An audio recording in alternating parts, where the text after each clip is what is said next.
in particular about how contagious the virus is. By the end of December, I heard rumors. I didn't pay any attention. By January 20, it spread like crazy.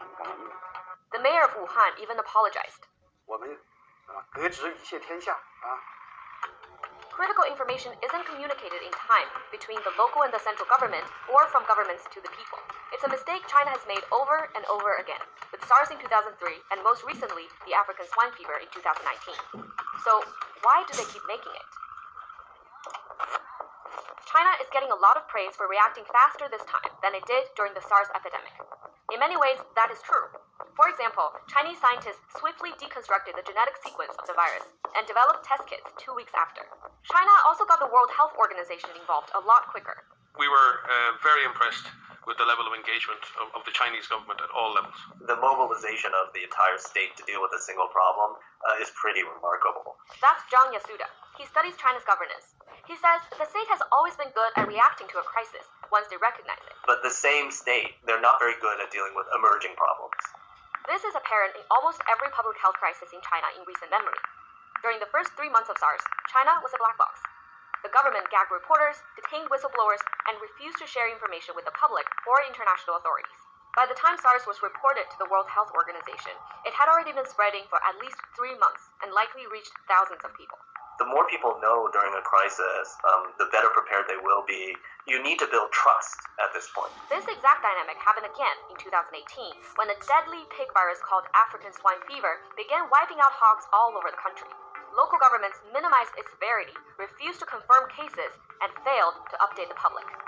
Once SARS got dealt with and it kind of faded from memory, you had other major policy issues like ASF, not realizing that, of course, that this is part and parcel of the same fundamental problem. And that problem played out again in Wuhan. The government documented the first case of a new mysterious pneumonia on December 8th. A month later, the local government briefly detained 8 people, including multiple doctors, for spreading rumors about a SARS-like virus. While rumors continued to circulate, the city organized a Lunar New Year feast for 40,000 families. This whole time, the city repeatedly ensured that the virus was preventable, controllable, and there was no evidence of human-to-human transmission. We spoke with a Chinese journalist who's been reporting on how underprepared the city was. He asked not to be named. By early January, many doctors already knew the virus could be transmitted human to human, but there was no official announcement.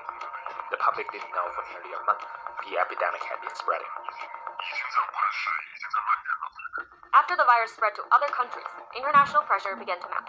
But the official number of confirmed cases in China stalled for days. Then, the central government stepped in. In the next few days, the official number of cases exploded. Once the central government intervened, Wuhan went from this to this within 5 days. Hospitals went up, resources were mobilized, and information started to flow more freely. But the virus had already spread to the rest of China. The question is why did we get to the same point again?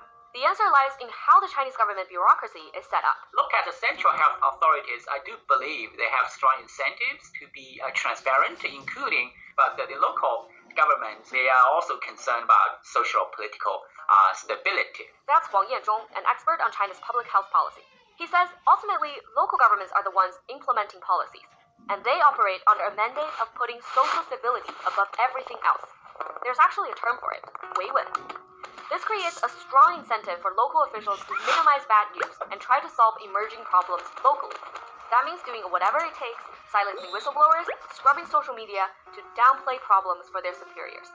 This plays out until the issue becomes clearly uncontainable. Then a different dynamic kicks in. Discretion moves away from the local level and moves to up the hierarchy, which is generally more problematic because, especially in fast-moving crisis situations like this, you want people on the ground with the knowledge to be able to make those decisions. At this point, only high-level officials have the authorization to disclose politically sensitive information, creating more barriers for people on the ground. This type of inflexible communication is partly why China keeps struggling to contain public health crises.